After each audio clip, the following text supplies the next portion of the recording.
18তম ওভারে বল করতে এসে খরচ করলেন মাত্র 4 রান। সঙ্গে তুলে নিলেন মার্কো জ্যানসেনের উইকেট। সেইখানে ঘুরে গেল ম্যাচের মোড়।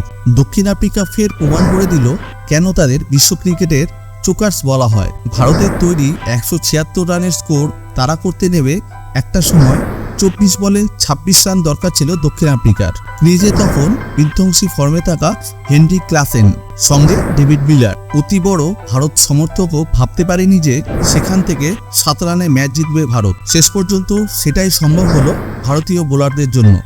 17তম ওভারে বল করতে এসে শুরুতেই ভয়ঙ্কর ক্লাসেনকে ফেরালেন হার্দিক। সেই ওভারে খরচ করলেন মাত্র 4 রান। তবু তখনও বিপদ কাটেনি। 3 ওভারে দক্ষিণ আফ্রিকার চাই 22 রান, অর্থাৎ 18 বলে মাত্র 22 রান। ক্রিজে তখনও বিপজ্জনক ডেভিড মিলার। রোহিত শর্মা বল তুলে দিলেন সেরা অস্ত্র জসপ্রীত বুমরার হাতে।